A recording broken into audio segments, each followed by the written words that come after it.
I love you. Have a good day. It's easy to forget to appreciate the small things. I think I've done that too much.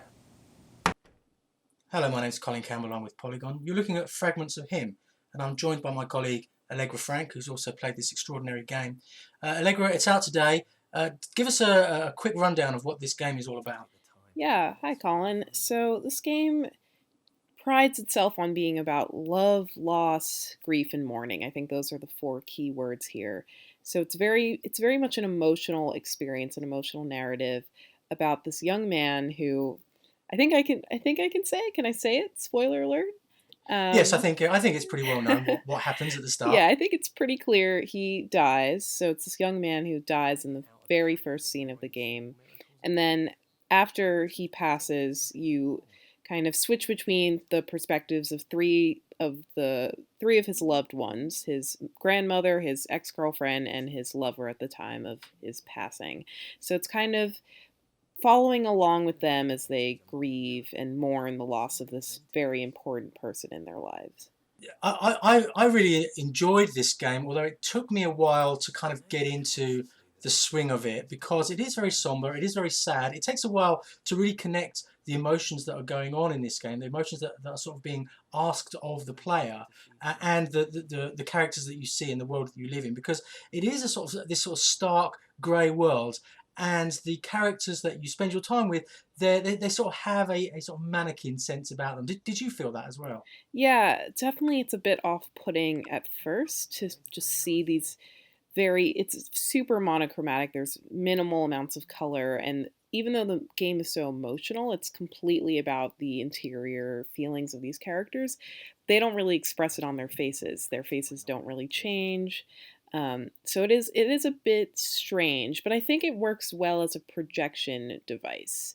So for me, I was able to kind of just forget that these are actual characters and saw them more as avatars for these specific emotional experiences, which made it easy for me to kind of just project myself into them. It made it easier for it to be a cathartic experience, which I think is really important here. That's right. Once you get over that bump, I think you can invest all yourself in these characters, and certainly by the end of it, I felt fully invested in all of them and all their concerns and their outlook and their grief. And what I like about this is you do a lot of ordinary things. You just see here that a character gets into a car and he turns on the radio and you are as the player asked to literally put the seatbelt in. It's a very These are very ordinary lives, and they go through something which is universal. I think the sensation of or the emotion of grief, and I think it does a wonderful job of transmitting that to the viewer, the player, through the sort of lots of ordinary activities, and I think the design, the writing really makes this a pretty special a special experience.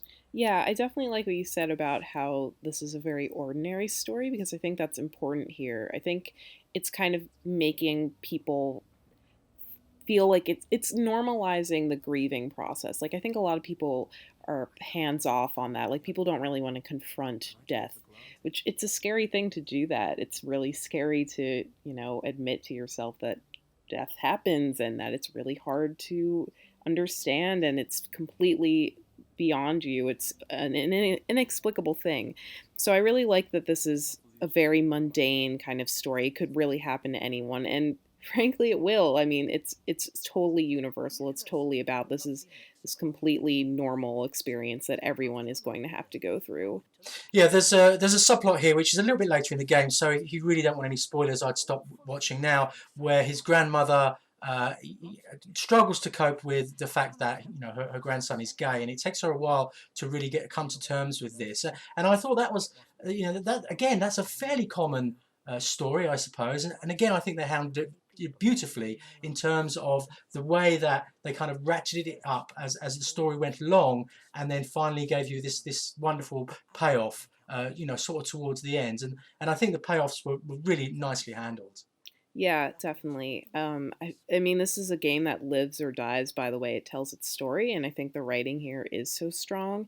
And even though, as we both said, it is this kind of mundane, normal, average storyline that anyone could, experience this in their own lives, the way that these stories are constructed, interweaving, each character's narrative, switching scenes between, sometimes you'll play as the grandmother and then the next scene is with the girlfriend. I think that's done really well, that and helps to strengthen those payoffs. It helps to make them really more effective than if you were just playing this kind of linear narrative. And we turned down the volume for these sort of let's plays, but I do want to shout out for the voice acting. I thought it was absolutely terrific. Well, let me ask you about the sort of doing, the gaminess of this experience, because you don't really do that much, do you?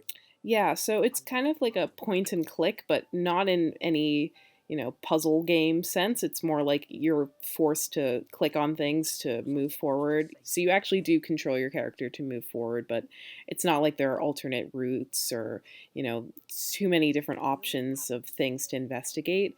But at the same time, there are certain moments where there are aspects like that where you do have to click on every single thing in a room, and that just feels like it's forcing gaminess, like gamification, in a place that it really needs not be, and it's so clunky. Like, I think the point and click aspect of the game is clunky, not enough to its detriment because it's not the most, overt part of the game, but I wish, in some senses, I kind of wish this was just a movie, because it does have this very cinematic feel, and that's what really is striking to me. But the gamey parts are just, they're definitely a chore. Yeah, sometimes they could be quite irritating, but on the whole, I think they gave you a sense of being there, of actually being present while the story was being told. So this is Fragments of Him. Thanks very much, Allegra. The game is out today.